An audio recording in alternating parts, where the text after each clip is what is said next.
at the end of the day, do I think he's using fake plates? I think he is. Do I think that he's doing it to 100% deceive you guys and come across as like a huge scam? No, I don't think so.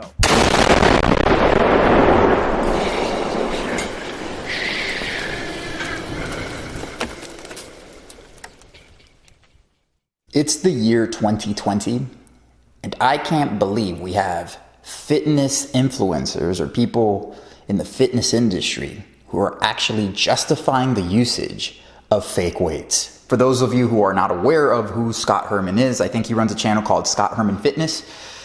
And he's what I consider one of the OGs of YouTube fitness. He's been doing it for a really, really long time. I personally don't have any issues with Scott Herman. I think he's a pretty straight up guy. I think his content's pretty solid. I don't watch all his content. I haven't seen one of his videos in a long time. The most recent video I saw of his was this whole fake weight issue. But like I said, I don't have any issues with the guy. I think for the most part, he's a stand-up dude. So Scott Herman weighed into this whole fake weight issue with Jeff Cavaliere from Athlean-X. And there's a few points that he brought up that actually I think need to be addressed. And I'm gonna be quite honest, I strongly disagree with. If you watched any of my previous videos in regards to this topic, you'll see that I believe that any of this fake weight shit that's going on is completely deceptive and it doesn't have a place in fitness. Whereas Scott Herman believes there is a place for it in fitness for like magazine shoots, and maybe even as a content creator, you may need to actually use fake weights because you may come down with issues of fatigue. So therefore you need to use fake weights so that it looks cooler or looks better on camera to attract more eyeballs, or to make it look better for the viewer, I guess. As a content creator, and guys, this doesn't just go for YouTube. There's been plenty of photo shoots I've been on for like Men's Health magazine and other fitness type photo shoots where you have to use fake weights because you're filming for like 6 or 7 hours. You're gonna be tired, your form's gonna break down, and you will not be able to get all the shots or the video footage that you need if you're doing, even if you're squatting, let's say 135. That still gets really tiring after about 30 minutes of having to get 4 or 5 different angles. Like, it just does. Try it.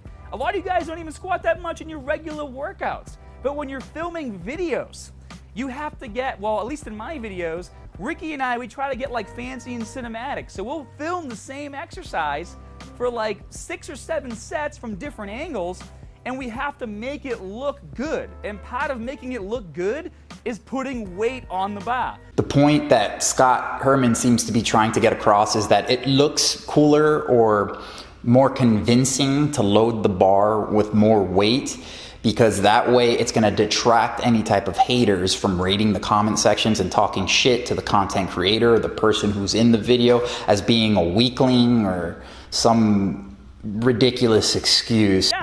And what happens is, because this has happened to me in the past, where I would just get lighter weights, like, and say instead of doing 135, I'll put like 2 10s on each side, and I'll do all the showcase and the form, and I'll show all, you know, everything I want to show with the lighter weights.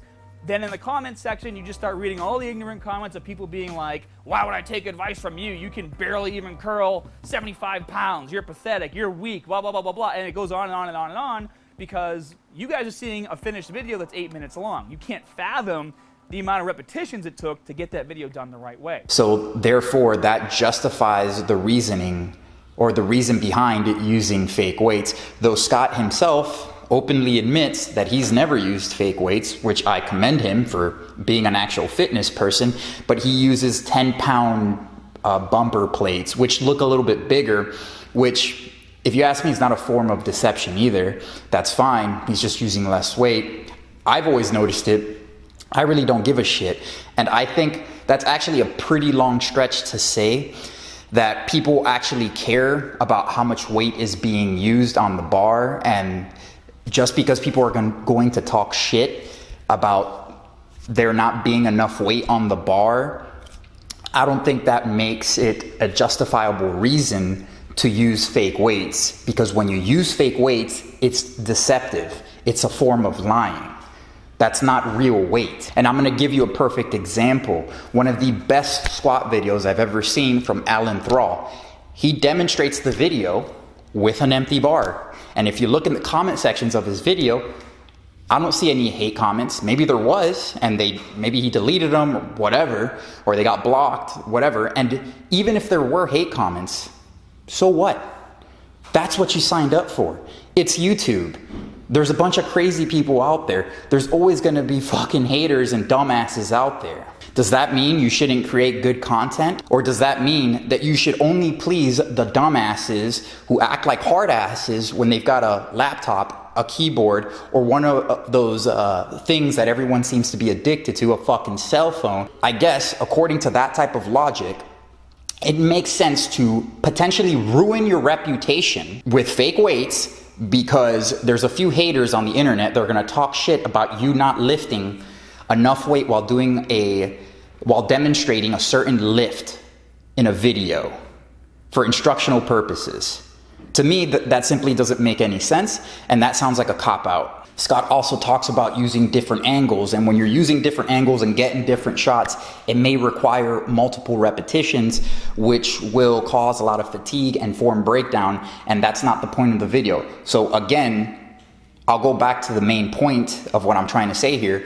Just use less weight, as this is a video of demonstration to illustrate how you're supposed to lift. Weight is not the factor, and if people want to talk shit about that, that shouldn't force a content creator, or at least a sophisticated content creator like Scott Herman or Jeff Cavaliere, to use fake weights.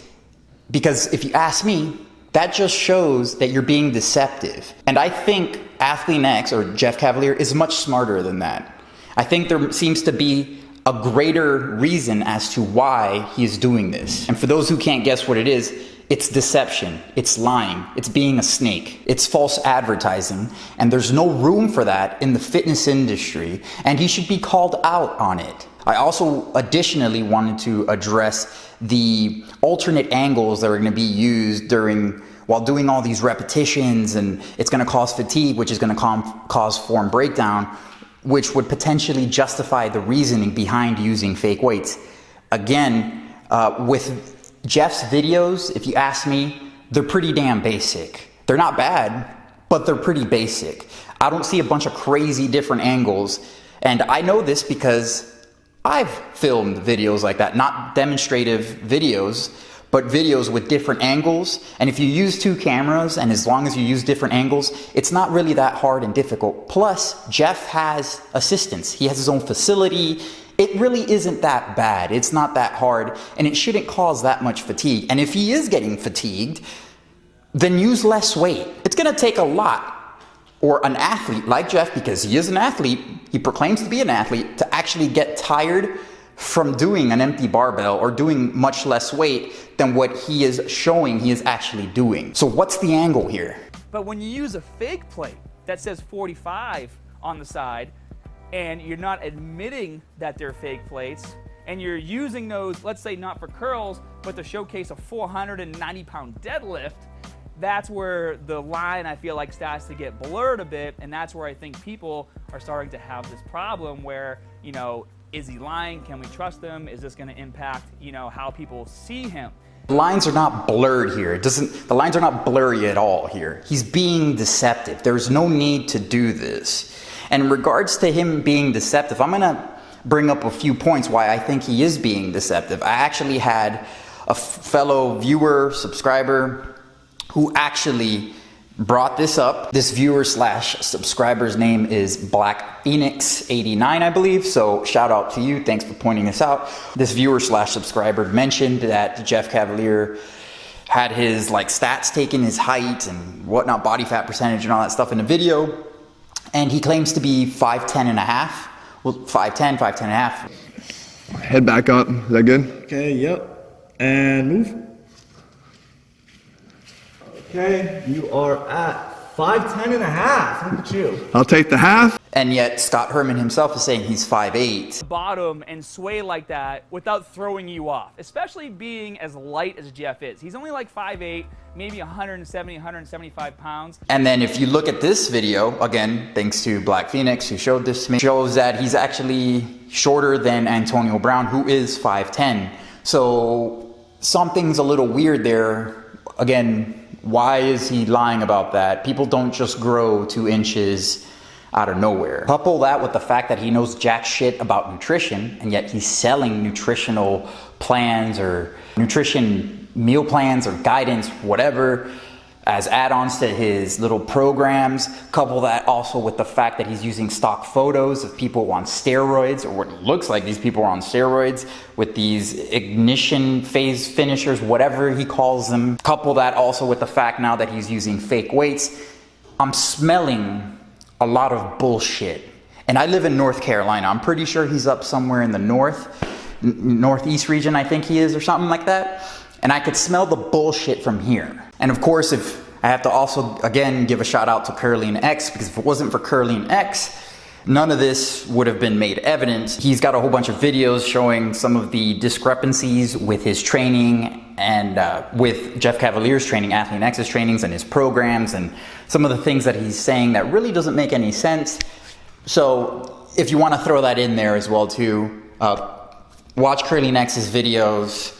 He goes more into depth in regards to all that. So Scott Herman then goes on to bring up the infamous Brad Castleberry, and he's saying how Jeff Cavaliere is not like Brad Castleberry. It's not like he's Brad Castleberry claiming to be the strongest human being in the universe, but decides to never show up and actually prove it, right? My counter argument to that is, actually, I think it's worse what Athlean-x is doing, because he's a man who brings forth this like no bullshit type of approach, a man of science who putting the science back into training or some shit like that, whatever his quote is.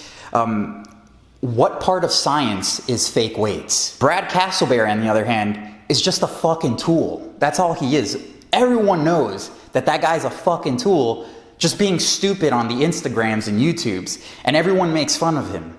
That's all it is. Jeff Cavaliere is a well-respected fitness person on YouTube, has what I think is the biggest fitness channel, YouTube channel on the internet, and he's being deceptive towards his audience, which makes it that much worse. But at the end of the day, we all make mistakes. I don't think that he was doing it to purposely deceive you guys and just do it to make you buy his program. So Scott Herman thinks at the end of the day that Jeff Cavaliere from Athlean-x is not trying to be deceptive. If he's not trying to be deceptive, then what is he doing? Because I don't see another explanation behind all of this. All I hear is excuses, not from him, because he hasn't said anything, but from other people trying to justify his reasoning behind that. And they're not reasonable justifications for it. It seems like everyone's just trying to defend him because they like him. I'm hearing a lot of bias. And it sounds like bias because, as I said before, I've seen other fitness YouTubers who don't have to use fake weights to make demonstrative videos. That's a crock of shit, that you have to use fake weights to make it look cooler or more appealing to the audience. Again, if that's your objective, then you are being deceptive. You are lying. And that wasn't the case with Jeff Cavaliere in regards to the deadlift. As we know, he clearly said that he was deadlifting 495 pounds. So no, he's clearly being deceptive based on that and everything I've just said on this video. And we, the people in the fitness community or industry, including Scott Herman, myself, the viewers of this video, my subscribers, everyone watching this, should not tolerate this type of bullshit and call out the bullshit when we see it. Because we're really quick to call out bullshit, for example, from like someone like Brad Castleberry or V-Shreds. I understand it's difficult to put one's ego and pride and bias to the side when objective facts have been presented. But it's the truth. We have to stand for the truth and objective truth. And this right here is a load of shit. And if that offends you, then maybe you should reevaluate yourself. And if this makes you think differently of Jeff Cavaliere, Athlean-x, or of anyone else who bullshits you, then that's on you. I'm not telling you to think anything. I'm just telling you that this is bullshit. He's being deceptive based on the facts I have presented to you and the facts that Curlean-x has presented. And no, I'm not gonna pussyfoot around this. So if you're offended by truth, by the reality of this, I don't know what to tell you. So that's about it for now. I don't think there's anything else to say in regards to this. I'm still waiting for what some of these other YouTubers have to say, because again, not a lot of people, surprisingly, have not talked about this, and I think it's because they want to defend Jeff because they like Jeff. Personally, that's what I think it is. Because if it was anyone else, everyone would have been all over it and talking shit and making fun of them and all this other crap. So that's it for now. Please let me know what you guys think in the comment sections down below. Please feel free to rate, subscribe, and hit the ding dong button if you haven't already. You guys know I appreciate every single one of you guys. You guys know who I am. I'm the Natural Hulkster. I want to thank you for watching, and please stay tuned for the next one.